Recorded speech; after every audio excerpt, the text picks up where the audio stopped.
નમસ્કાર વિદ્યાર્થી મિત્રો, મુકેશ રામોલિયા ડિજિટલ એજ્યુકેશનની અંદર આપ સૌનું હાર્દિક સ્વાગત કરું છું. વિદ્યાર્થી મિત્રો, ધોરણ 10 સામાજિક વિજ્ઞાન પાઠ નંબર 19 માનવ વિકાસ. તો વિદ્યાર્થી મિત્રો, માનવ વિકાસ આ પાઠને આપણે સમજૂતી કરતાં પહેલાં અહીંયા દર્શાવેલા જે ફોટોગ્રાફ્સ છે એ પાઠના મુદ્દાઓને ધ્યાનમાં રાખી અને મૂકવામાં આવ્યા છે કે જેથી કરી વિદ્યાર્થીઓ એમને સરળતાથી એ મુદ્દાઓને વિગતવાર રીતે વિસ્તૃત રીતે એને યાદ રાખી શકે. તો જોઈએ આ પાઠનો પ્રથમ સવાલ, માનવ વિકાસ એટલે શું? તો માનવ વિકાસ વિદ્યાર્થી મિત્રો કોને કહેવાય? તો એના વિશે આપણે વિસ્તૃત ચર્ચા કરીએ તો સંયુક્ત રાષ્ટ્ર વિકાસ કાર્યક્રમ યાની United Nations Development Programme UNDP મુજબ માનવ વિકાસ એ માનવીની આકાંક્ષાઓ અને આવશ્યક જીવન નિર્વાહની સુવિધાઓ વિસ્તારવાની પ્રક્રિયા છે.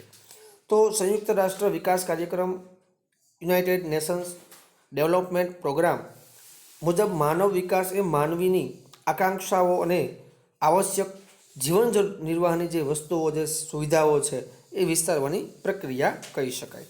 તો એ પ્રમાણે વિદ્યાર્થી મિત્રો આ પ્રમાણેની બંધબેસતી વ્યાખ્યા આ પ્રમાણે જોઈ શકાય.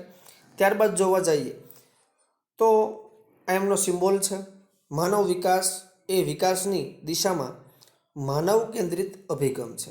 દેશનો સર્વાંગીણ વિકાસ સાધીને નાગરિકોના જીવન ધોરણોની ગુણવત્તાને ઊંચે લઈ જવી તેમજ સૌ નાગરિકોના જીવનની તમામ તકોનું સર્જન કરવું, તેથી તેઓ સાર્થક, સફળ અને સર્જનાત્મક જીવનશૈલી જીવી શકે અને માનવ વિકાસનો આ મુખ્ય ઉદ્દેશ્ય છે. તો વિદ્યાર્થી મિત્રો આપણે જોઈ શકાય કે માનવી ધીમે ધીમે પ્રગતિ કરી રહ્યો છે. માનવીની જે વિકાસની દિશા છે એમાં માનવ કેન્દ્રિત અભિગમ છુપાયેલો હોય છે. દેશનો સર્વાંગીણ વિકાસ થાય, શારીરિક અને બૌદ્ધિક માણસનો જે વિકાસ થાય છે તો એમાં દરેક વ્યક્તિના જે જીવન ધોરણના ગુણવત્તા હોય એ ગુણવત્તાને ઊંચે લઈ જવા માટે દરેક નાગરિકના જીવનની તમામ તકોનું સર્જન કરવામાં આવે છે. તેઓ સાર્થક રીતે, સફળ રીતે સર્જનાત્મક જીવનશૈલી જીવી શકે એ માનવ વિકાસનો મુખ્ય ઉદ્દેશ્ય હોય છે. તો એની અંદર દેશના માત્ર આર્થિક વિકાસથી જ માનવ વિકાસ થઈ શકે નહીં. માત્ર તમે આર્થિક વિકાસ કરો તો માનવ વિકાસ ન થાય, પરંતુ માત્ર વ્યક્તિની માથાદીઠ આવક નહીં, પરંતુ આવકનો ઉપયોગ શી રીતે કરવો તેના પર માનવ વિકાસ આધારિત છે. કે માત્ર ને માત્ર આપણે આર્થિક વિકાસ દેશનો કરીએ તેની અંદર માનવ વિકાસ થઈ શકતો નથી. સાથે સાથે વ્યક્તિની માથાદીઠ આવક નહીં, પરંતુ આવકનો ઉપયોગ કઈ કઈ બાબતોમાં કરવો, ક્યાં ક્યાં કરવો એ પણ માનવ વિકાસ આધારિત હોય છે. આમ માનવ વિકાસના 4 મુખ્ય સ્તંભો છે. પરીક્ષાની અંદર 1 ગુણની અંદર આવો પ્રશ્ન પૂછાઈ જાય વિદ્યાર્થી મિત્રો કે માનવ વિકાસના 4 આવશ્યક સ્તંભો કયા કયા છે? તો પહેલું છે સમાનતા, બીજું છે સ્થિરતા, ત્રીજું છે ઉત્પાદકતા અને ચોથું છે સશક્તિકરણ. આ મુખ્ય 4 માનવ વિકાસના આવશ્યક સ્તંભો છે.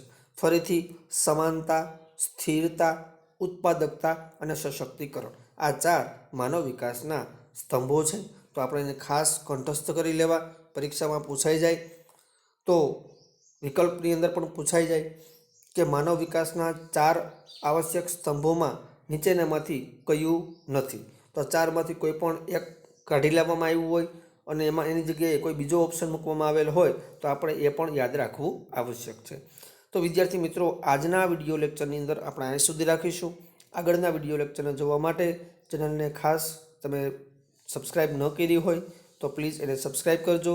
બાજુમાં બેલમાં ઓલ પ્રેસ કરી અન્ય વિદ્યાર્થીઓને શેર કરવાનું ના ભૂલતા. અથવા તો કોઈ પ્રશ્ન હોય તો કોમેન્ટ જરૂર કરજો, જેથી તમને વહેલી તકે એમનું સોલ્યુશન પ્રાપ્ત થાય. ત્યાં સુધી રજા આપશો. જય હિન્દ, જય ભારત.